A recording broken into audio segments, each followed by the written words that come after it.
Graças a Deus. Quero saudar a igreja com a paz do Senhor. Quem tem essa doce paz diz amém. Deus é fiel e eu creio que Ele já está neste lugar.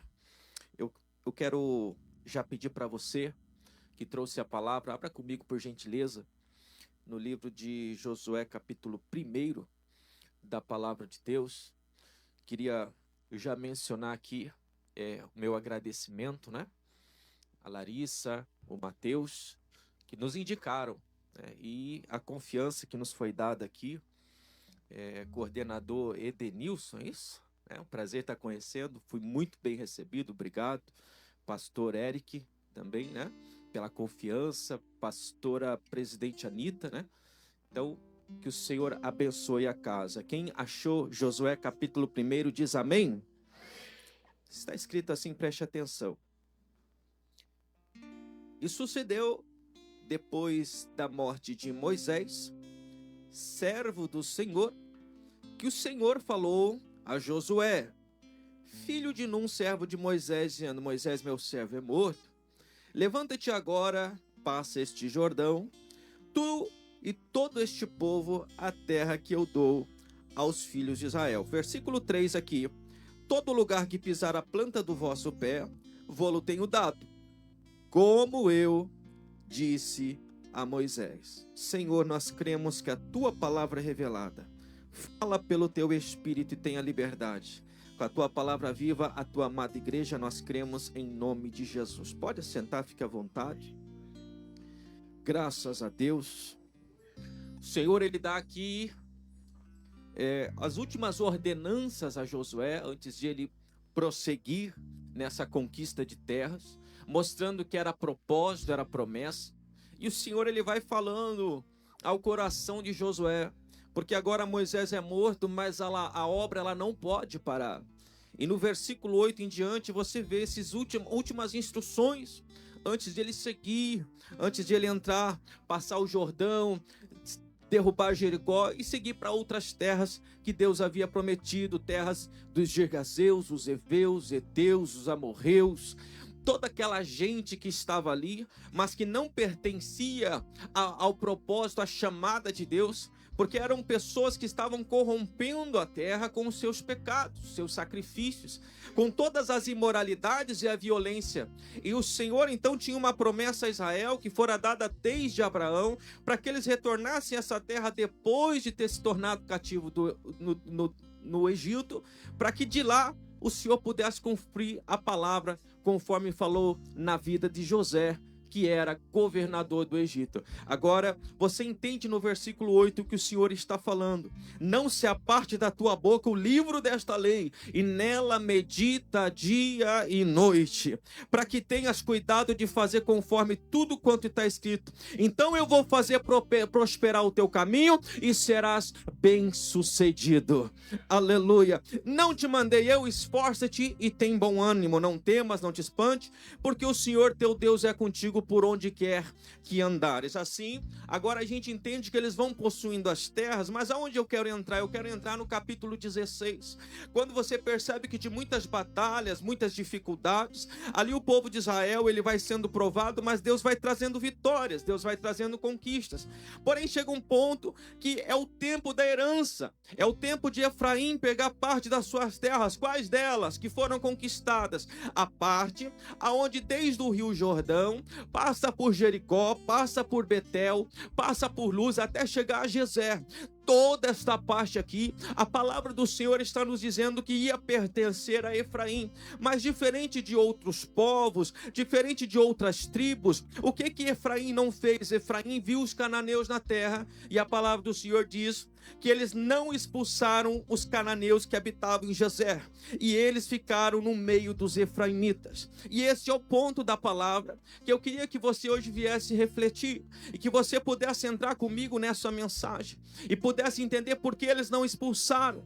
Então percebe que não expulsar os cananeus trazia para eles um momento de prazer, aonde eles poderiam ter alguém a seu serviço. Era um prazer momentâneo? Era, mas para eles era bom.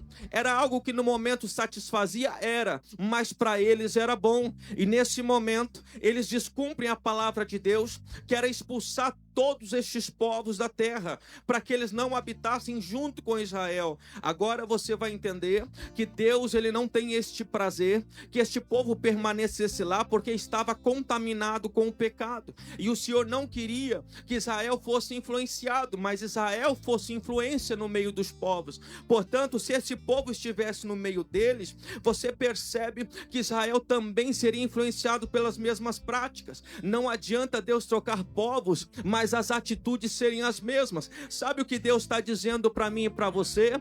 Quando Deus trouxe a igreja, quando Deus te trouxe a sua presença, o Senhor não quer as mesmas práticas lá de fora. Ele trouxe para ser diferente na terra, na promessa, no lugar que Ele tem preparado.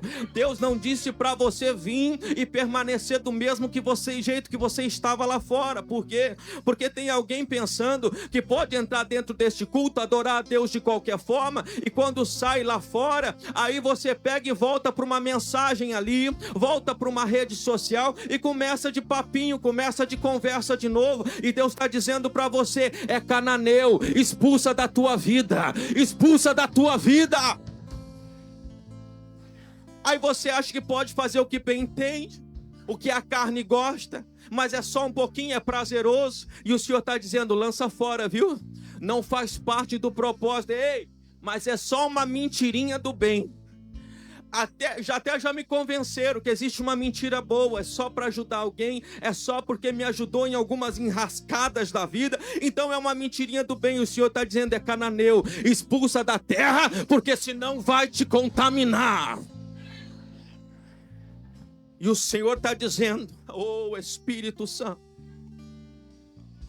a terra é a promessa que Ele tem, o povo é a igreja, e o cananeu é os desejos da carne. Se você não expulsar da tua vida, não tem pacto, não tem propósito. A aliança permanece com aqueles que têm propósito com Ele. E essa terra que Deus te deu é uma terra que mana leite e mel. É uma terra que outras nações não podem receber. Dessa paz que você tem, o mundo não tem. Desta graça que você tem, o mundo não tem. Lá fora é lá fora, aqui dentro tem que ter a diferença.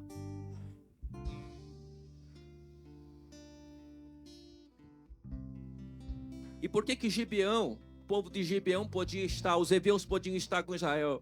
Porque não lutaram com Israel, reconheceram que Israel era superior e que o Deus de Israel era o Deus verdadeiro. Eles estavam ali para ser influenciados, não para influenciar. E há uma voz de Deus nessa noite ecoando no meu e no teu ouvido, dizendo o seguinte: olha, se é para influenciar, pode deixar, mas se é para ser influenciado, afasta de ti, porque não faz parte do propósito. Tudo aquilo que te influencia, arranca de ti. O que a palavra nos diz: é melhor arrancar o teu olho, é melhor arrancar a tua mão, é melhor arrancar o teu pé, do que com o teu corpo inteiro ser lançado no inferno. A palavra de Deus está dizendo de uma forma muito radical, de uma forma muito clara, para que eu e você entenda: se é cananeu, tem que estar longe da minha e da tua vida. E não tem um meio termo. Ou seja, você quer ser participante da glória, tem que seguir as ordenanças. Josué estava lá, mas não estava ouvindo também a voz de Deus, sendo um grande líder de Israel, um homem que fez a vontade de Deus, mas neste tempo ele se deixou ser seduzido pela vontade do povo e deixou que o povo permanecesse ali com os cananeus. O que eu quero dizer para ti? Eu quero dizer que você guarde o teu coração para não pecar. Se grandes homens de Deus erraram, eu e você não somos melhor do que ninguém. Não ache que você pode bater no peito, mas comigo é diferente. Eu sei entrar, eu sei sair, nada acontece. Eu sei ir para lá, eu sei ir para cá e permaneço na mesma posição. Deus está dizendo: não brinca com cananeu. Se Deus está falando para expulsar, afasta, porque vai ser queda, vai ser laço na tua vida. Não é bom para você. Se fosse necessário, aleluia, o Senhor te entregaria. Tudo que não vem de Deus não é bom para a tua vida. Aí Jesus vai dizer assim: um pouquinho de fermento vai levedar toda a massa. Um pouquinho só, e você diz: mas é um pouquinho.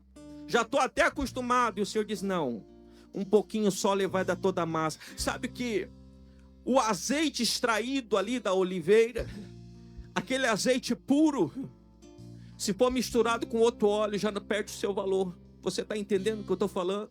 Uma fruta estragada estraga as outras frutas. E um pouquinho de fermento leveda toda a massa. É de pouquinho em pouquinho que você vai permitindo. E você vai se contaminando. E sem perceber a fé vai se esfriando. E já não faz mais parte. Não tem mais a mesma chama, o mesmo fogo que outrora Deus colocou sobre a tua vida. Para que você pudesse fazer a diferença numa terra escassa do poder de Deus. Uma terra afastada da presença. Uma terra contaminada pelo pecado. Mas o Senhor ainda está santificando um povo que está disposto a pagar um preço maior para valorizar a presença sobre a sua vida.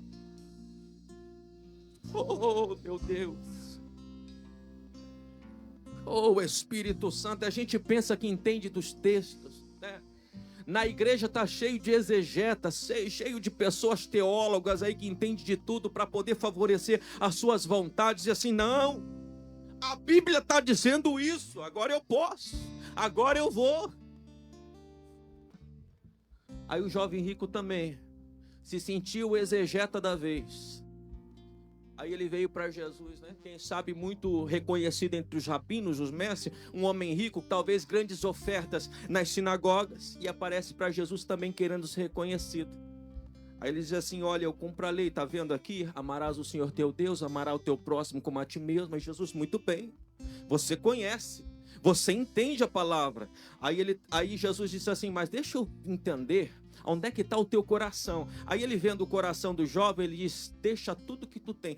Tu não ama o teu próximo como a ti mesmo? Vamos ver se você interpreta bem. Vende tudo que tu tem, dá aos pobres, segue-me. Eu quero ver onde é que está o teu coração. Ele dá as costas e vai embora, porque ele não quer interpretar da forma que confronta ele. Ele quer que seja da forma que agrada a ele. Então ele dá as costas, eu permaneço com as minhas riquezas e vou fazer as boas obras do jeito que eu quero. Só que Jesus estava dizendo, arranca do que tu tem no coração, porque é cananeu, está te contaminando, e depois você me segue. Então o que? Então ele poderia ver a glória e o poder de Deus na vida dele, da mesma forma que Pedro viu. Como é que Pedro viu a providência de Deus? Pedro estava lá, sem peixe a noite toda. Jesus, lança para o outro lado a rede, Pedro. Aí Pedro, ele vai lançar a rede para o outro lado, pastores, vai lançar a rede, e quando ele vai tentar puxar, não consegue. Por que ele não consegue? Porque está tanto peixe, tanto milagre, é tanta providência de Deus que ele tem que pedir ajuda. Quando ele chega na beira da praia, ele entende que o dono da providência está do lado dele. Aí Jesus disse assim, eu vou te fazer pescador de homens, me segue. O que ele faz com os peixes? Ele deixa tudo de lado, porque ele entendeu que quem dá uma vez pode dar duas, quem pode dar duas pode dar três. O que importa é você andar com o dono da providência, com aquele que tem todo o controle, o dono da prata, do ouro, e é ele que cuida e governa a tua vida. De que adiantaria Pedro ter ali tantos peixes, como o jovem rico que tentou confiar nas riquezas, mas Jesus ir para longe dele? De que adiantaria? Ele disse, não, eu vou com o mestre, porque o mestre pode fazer de novo, e pode fazer de novo, e tudo quanto precisar provém dele. Quem está entendendo da glória a Deus? O que é isso? Poder de Deus. Poder de Deus. O povo de Israel só pode valorizar quando ele consegue olhar para o passado e se lembrar daquilo que Deus fez. Quando estavam na terra prometida, se eles olhassem para trás, o quanto foi difícil ser escravo do inimigo, eles dariam valor naquele momento, para não deixar que nenhum cananeu permanecesse na terra. Sabe o que eu quero dizer para você? Valoriza da onde Deus te tirou. Você sabe o preço que foi para você estar aqui, da onde Deus te resgatou. Você não tinha esperança, você achou que acabava na depressão, você achou que acabava sozinho, você achou que o que restava era a morte, mas Ele te deu esperança. Oh, Espírito Santo, e te trouxe um recomeço, uma nova oportunidade, para que hoje você estivesse aqui com a autoridade do Espírito, como voz de Deus na terra, para poder declarar o teu testemunho e mostrar que só o Senhor é Deus. Foi Ele E aí Deus está dizendo assim, lembra dos pães asmos, lembra da Páscoa. Para que era a Páscoa? Toda vez você lembrar o significado do pão. E o pão podia ter fermento? Não, porque um pouquinho de fermento leveda toda. Aí os pães asmos eram o pão da pressa. Não deu tempo para deixar o pão levedado, gostoso, mas era um pão que apesar de não ser um pão bom de comer, era o pão da libertação. Era o pão que eles fizeram à pressa para fugir do Egito, porque as pragas arrasaram o Egito. E o Senhor então, pela mão de Moisés, está livrando Israel para passar pelo Mar Vermelho. E o Senhor está dizendo assim, esse pão da pressa vocês lembram, não foi bom de comer, mas foi o pão da libertação. O evangelho não é um caminho fácil para mim e para você, mas é o caminho que te trouxe libertação nesta noite. É o caminho onde você caminhou para o deserto peregrinando, mas sabendo que é uma terra certa, aonde eu e você vamos morar, uma terra onde eu e você vamos habitar para todo sempre. Existe um lugar preparado por Deus. Há uma nova cidade, há uma nova terra, e só aqueles que esperarem e perseverarem no Senhor. Por que eu estou sofrendo tanto? Talvez para você 40 dias é 40 anos, mas para outros que estão obedecendo a palavra 40 anos está se tornando 40 dias.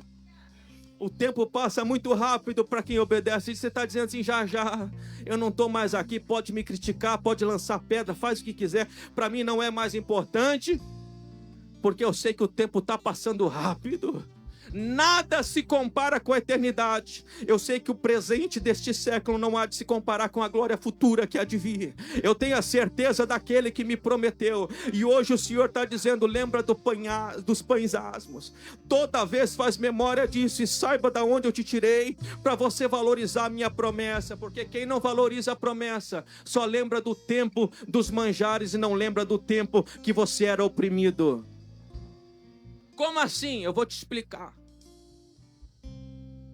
Quem não valoriza os pães, quem não valoriza o que Deus fez, quem não valoriza a libertação, lembra mais os manjares do que da opressão. O que tinha no Egito? Eles lembravam dos melões, das melancias, lembravam dos pepinos, levavam do alho poró, da cebola, lembravam dos temperos, da comida gostosa. Eram os manjares. Mas ao mesmo tempo o faraó estava lá oprimindo o povo.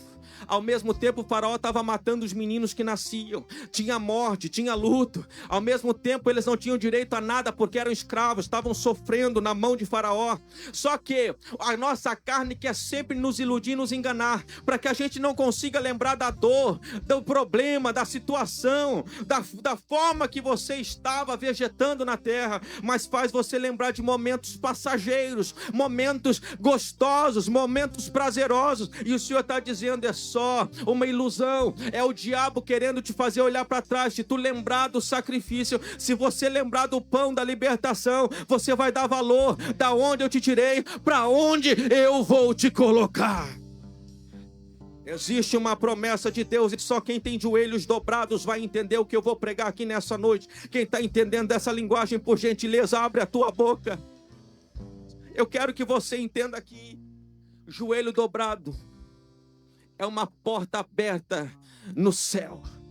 Quando você dobra os joelhos na terra, Salomão dobrou os joelhos no templo e ele disse assim, Senhor, eu estou fazendo essa oração para que quando este povo pecar, o Senhor veja dos altos céus, perdoe o pecado deste povo, sare esta terra, ouça a nossa oração. E o Senhor, porque este povo vai pecar, e o Senhor os perdoe, para que nós possamos estar diante de Ti. Ele estava orando com sinceridade no templo, e a palavra diz que a chama veio no altar, e que o fogo pegou. A oração veio de Salomão, a oração veio dele, mas o fogo veio de Deus. Deus nessa noite quer que você dobre os joelhos, para que a glória de Deus se revele sobre a tua vida. Entenda, a oração vem de nós, porque quando você dobra o joelho, você se humilha e está dizendo, vou dar glória a quem tem glória, vou dar honra a quem tem honra, e o céu se abre, porque Ele está acima, e quem dá glória para Ele, quem abre o coração para Ele operar, é do prazer de Deus. Olhar para uma Ana que está aqui hoje chorando, alguém que está derramando lágrimas, mas sabe dobrar os joelhos diante do altar. Deus está olhando para quem ainda dobra os seus joelhos. E ela não tem palavras, só que tem um detalhe: o meu e o teu Deus conhece palavras em lágrimas, conhece palavras em gemidos. E Ele está vendo o que Ana está falando e está entendendo o seu sofrimento e a sua necessidade. O sacerdote, ele é homem, não entende, pensa que está embriagada, mas o Deus do céu entende até as tuas lágrimas para responder a tua oração. E aí ele, depois que percebe, diz: faça, Deus, conforme a tua petição. Ele não sabe nem o que é, mas Deus sabe. E tem quem ora no altar. Vai ter milagre gerado lá na sua casa.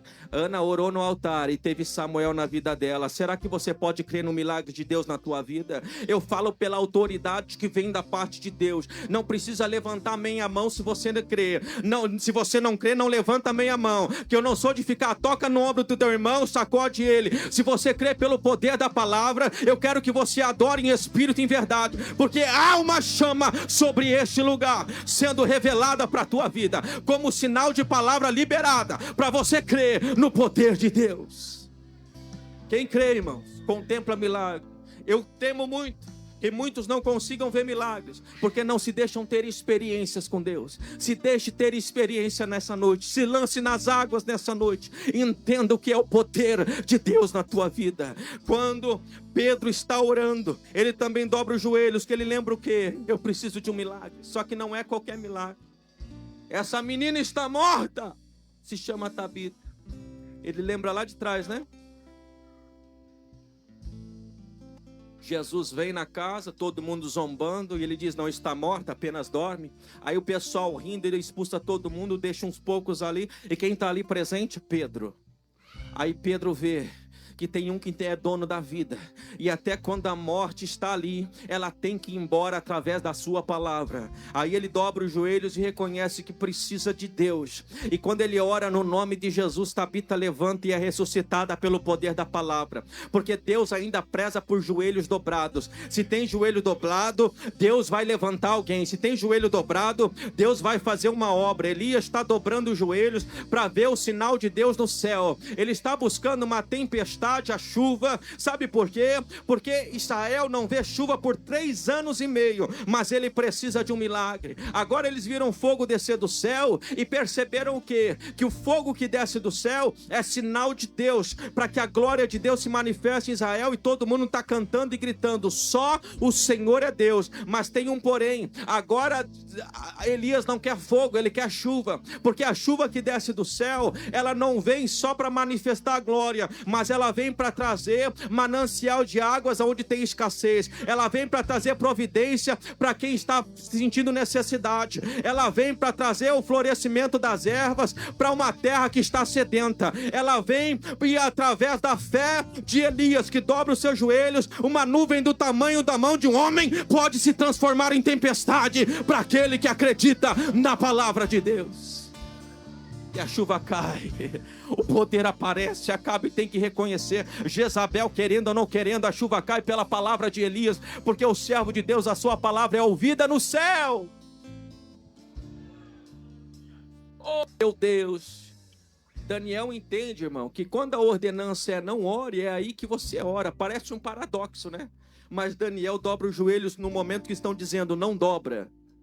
Por quê? Porque o segredo é esse: não faça nenhuma petição a um Deus ou outra pessoa a não ser o rei, porque senão será lançado na cova dos leões. Aí Daniel começa a orar 3 vezes ao dia e dobrar o seu joelho, porque entendeu que dobrando os joelhos, ele não está debaixo da autoridade humana, mas ele ainda está debaixo da autoridade de Deus.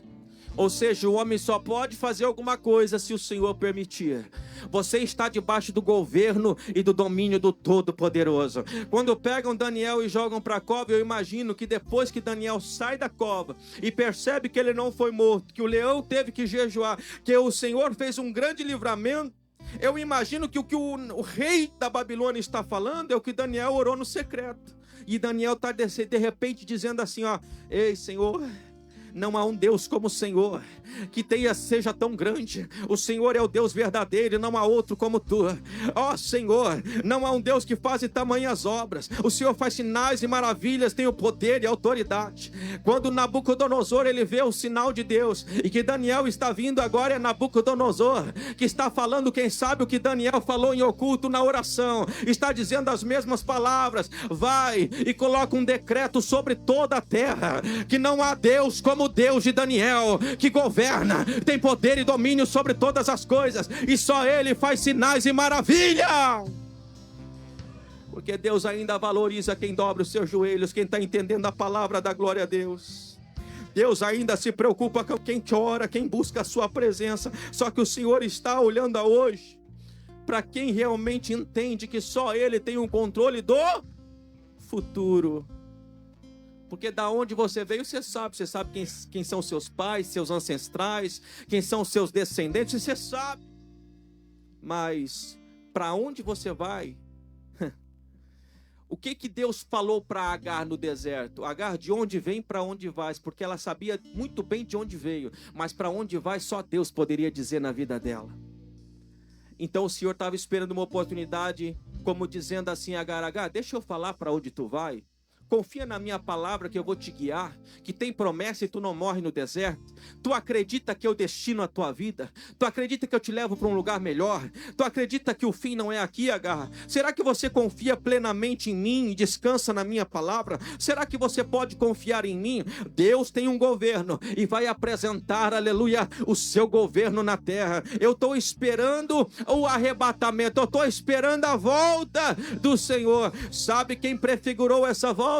Sabe quem prefigurou o Messias? Um homem chamado Davi. Davi nasceu em Belém, Jesus nasceu em Belém. Davi era pastor de ovelhas. Ele disse: Jesus, eu sou o bom pastor que dá a sua vida pelas ovelhas. Davi foi perseguido no deserto por Saul. Jesus foi perseguido pelos fariseus nas sinagogas. Davi então estava sendo perseguido e foi para a caverna de Adulão, e nos desertos estava sendo provado e tentado. Jesus foi tentado no deserto 40 dias. Davi prefigurou a vinda do Messias, porém Davi pecou, Davi adulterou, Davi errou, porque ele anunciava alguém que havia de vir. Ele não era perfeito, mas quem estava prefigurando ali seria o Cordeiro que não tem mancha, não tem mácula e não tem pecado. Aquele que viria depois dele era a descendência de Davi. E como Deus prometeu para Davi: o teu reino será um reino eterno. Davi teve um reino provisório, mas da descendência dele nasceu que é o Cristo, Filho de Deus.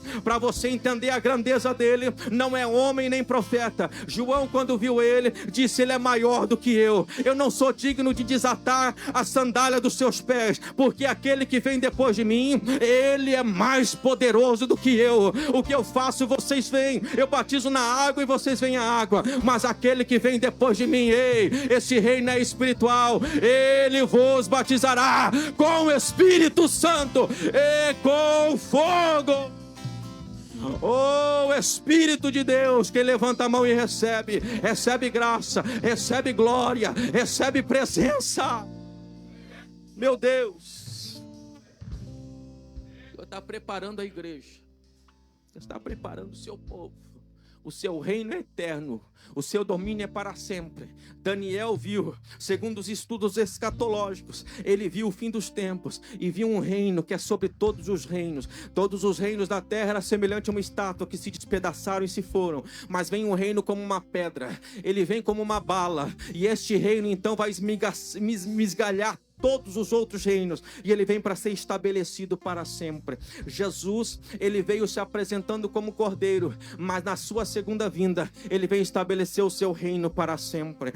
Neste momento, o seu reino já foi apresentado, só que não é visível. Para Jesus, como falou, alguém dizia: olha aqui, olha ali está o reino dele. Não, o reino dele é espiritual, porém o reino dele já está na terra. O reino dele já está na terra. Existe um povo que já conhece a sua voz, a sua palavra, e quem é das suas ovelhas conhece a voz do bom pastor. Quando é ele que fala, quando é ele que brada, quando é ele que opera, quando é ele que batiza, quando é ele que salva, quando é ele que liberta, o seu povo ainda o conhece e glorifica o seu nome.